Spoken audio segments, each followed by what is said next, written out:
అసలు ఈ సంస్కృతికి బీజం వేసిందే మీరే కదా, మళ్ళీ మీరిప్పుడు మాట్లాడడం ఏంటి? ఇది టీడీపీ అడుగుతున్న ప్రశ్న ఒకటి. రెండోది, ఈవీఎం పగలగొట్టడాన్ని ఒక మాజీ ముఖ్యమంత్రిగా జగన్మోహన్ రెడ్డి ఏ విధంగా సమర్థిస్తారు? నిన్న సోమిరెడ్డి చంద్రమోహన్ రెడ్డి మాట్లాడారు, ఈరోజు విద్యాసాగర్ గారు ప్రస్తావిస్తున్నారు. రిగ్గింగ్ జరుగుతుందని చెప్పి పగలగొట్టడానికి వెళ్ళారన్న కామెంట్ పైన టీడీపీ నేతలు సీరియస్గా రియాక్ట్ అవుతున్నారు. సతీష్ గారు, ముందుగా మీకు 10 టీవీ వీక్షకులకు, తోటి ప్యానలిస్ట్ విద్యాసాగర్ గారికి గుడ్ మార్నింగ్ అండి. Good morning sir. ఇక్కడ వాళ్ళ యొక్క ఆలోచన విధానం, వాళ్ళ అహంకార ధోరణి కొనసాగుతూనే ఉంది.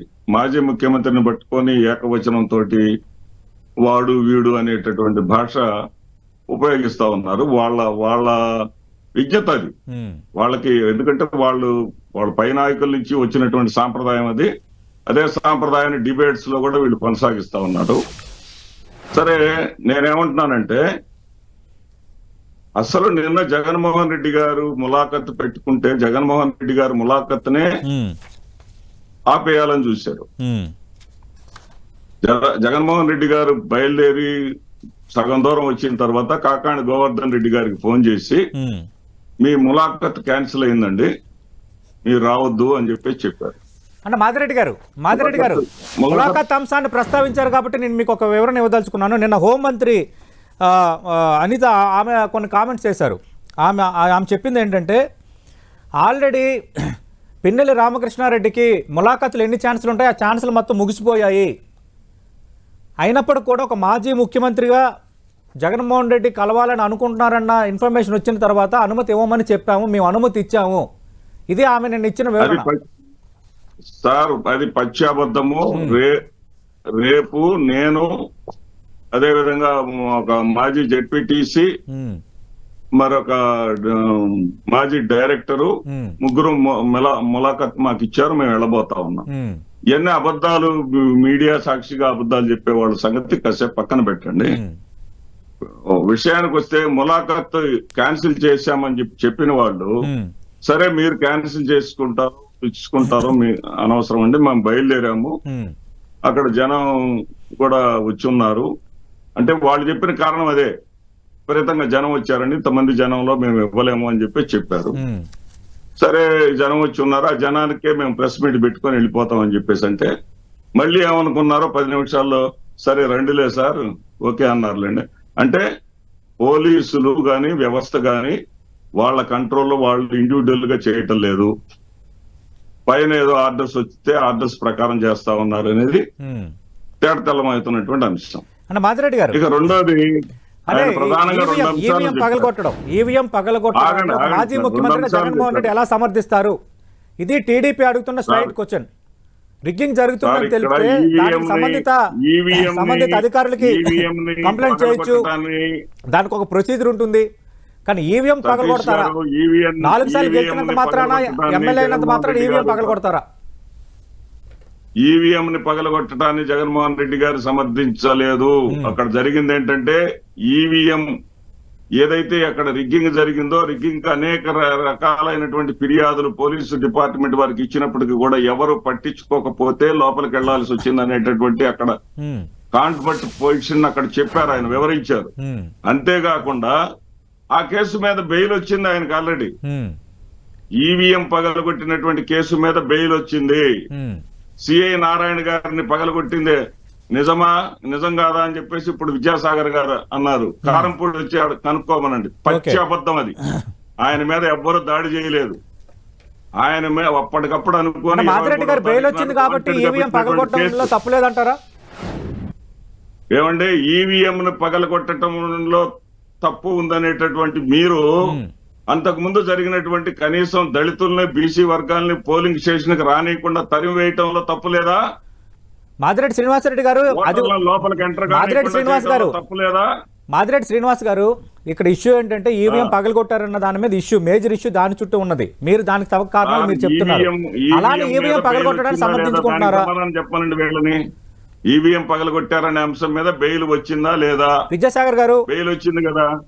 బెయిల్ వచ్చినా గానీ వీళ్ళు అదనపు కేసు పెట్టేసి సిఐ నారాయణ గారి ద్వారా కేసు పెట్టించింది నిజమా కాదా? ఉమ్, సిఐ నారాయణ గారిని దాడి చేస్తే ఆ రోజున దాడి చేసిన రోజు 14వ తారీఖు నాడు ఉండాలి కదా, ఓకే లేదా 13వ తారీఖు నాడు ఆయన మీద ఉండాలి కదా, ఓకే 23వ తారీఖు నాడు తలకట్టు వస్తుందా? ఉమ్, ఈ నాటకాలన్నీ కూడా రైట్. విద్యాసాగర్ గారు విద్యాసాగర్ గారు ఒక్క నిమిషం సార్, ఒక్క విద్యాసాగర్ నిమిషం. గారు ఒక్క నిమిషం మాదిరెడ్డి గారు 1 by 1 వెళ్దాం. 1 by 1 వెళ్దాం. మాదిరెడ్డి గారు దయచేసి ఒక్క నిమిషం ఆగండి సార్. విద్యాసాగర్ గారు మీరు చేరెడ్డి గారు మాదిరెడ్డి గారు నిన్న మీ పార్టీ అధినేత ఒక కామెంట్ చేశారు. అటు చంద్రబాబు నాయుడు పథకాల వల్ల ఓటమి పాలయ్యాము అని, అంటే ప్రజా వ్యతిరేకత వల్ల ఓటమి పాలయ్యామని మీరు ఇప్పటికీ ఒప్పుకోరా? కేవలం చంద్రబాబు నాయుడు పథకాల వల్ల, మేనిఫెస్టోల వల్లే ప్రజలు మొత్తం చంద్రబాబు నాయుడుకి ఓటేశారంటారా? దీనిపై మీ కామెంట్ ఏంటి? మీరు అడిగే ప్రశ్నకు సమాధానం చెప్పబోయే ముందు వారు ఏదో తెలుగుదేశం పార్టీ ఏదో పునీతులైనట్టు, వైఎస్ఆర్సీపీ వాళ్ళు ఏదో వాళ్ళు మాత్రమే నోరు బారేసుకున్నట్టు విద్యాసాగర్ గారు మాట్లాడిన దానికి నేను ముందు బూతుల సంస్కృతి స్టార్ట్ చేసింది శాసనసభ సాక్షిగా బోండా ఉమ్మ అని గుర్తు చేశారు నాకు ఆయన కూడా సమయానికి. బోండా ఉమ్మ ఏమన్నారో ఒక్కసారి వైఎస్ఆర్సీపీ ప్రతిపక్షంలో ఉండగా బోర్డా ఉమా గారు ఏమన్నారో ప్రతిపక్ష ఎమ్మెల్యేల గురించి ఒకసారి గుర్తు తెచ్చుకోమనండి. నా డాష్ కొడకల్లారా అన్నాడు. ఏది శాసనసభలో మీ దగ్గర నుంచి సాంప్రదాయాలు నేర్చుకోవాల్సినటువంటి పరిస్థితి లేదు. ఏదైనా సరే కొద్దిగా మా పార్టీలో ఎవరైనా బూతులు మాట్లాడిన వాళ్ళు ఉంటారు, బీజాలు మీ దగ్గర నుంచి వచ్చిన వాళ్లే మాట్లాడారు తప్ప తెలుగుదేశం పార్టీ తో పుట్టి పెరిగిన వాళ్లే బూతులు మాట్లాడారు తప్ప కొత్తగా వచ్చిన వాళ్ళు ఎవరు, వైఎస్ఆర్సీపీ వాళ్ళు ఎవరు కూడా మాట్లాడలేదు. వైఎస్ఆర్ కాంగ్రెస్ పార్టీ మాట్లాడారు.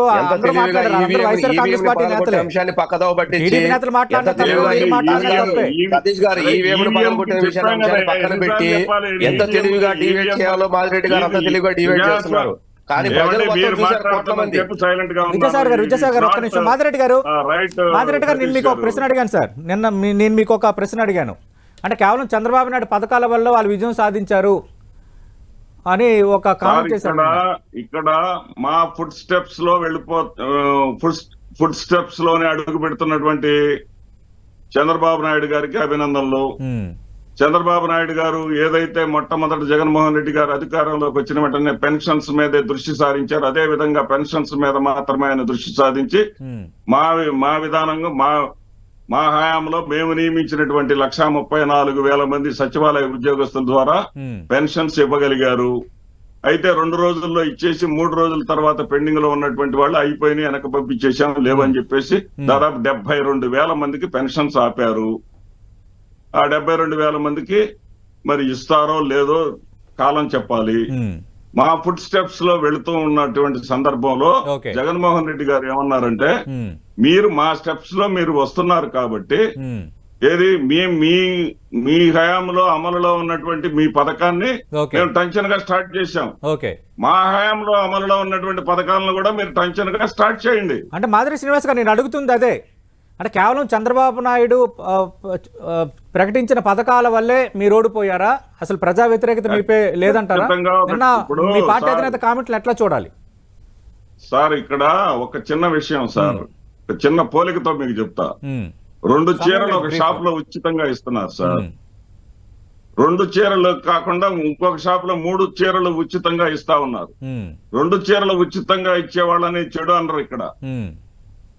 2 చీరలు ఉచితంగా ఇచ్చిన ఆయన దగ్గర ఆస్వాదించారు, తీసుకున్నారు, కొన్నేళ్లుగా అనుభవించారు. 3 చీరలు ఇస్తానన్న వాళ్ళ దగ్గరకు సహజంగా వెళతారు. అది జగన్మోహన్ రెడ్డి గారు చెప్పింది. మీరు ఇస్తామన్నవి ఇవ్వండి, మీరు ఆశలు పెట్టారు ఇవ్వండి. మీరు పెట్టిన ఆశల వల్ల 10% షిఫ్ట్ అయ్యారు.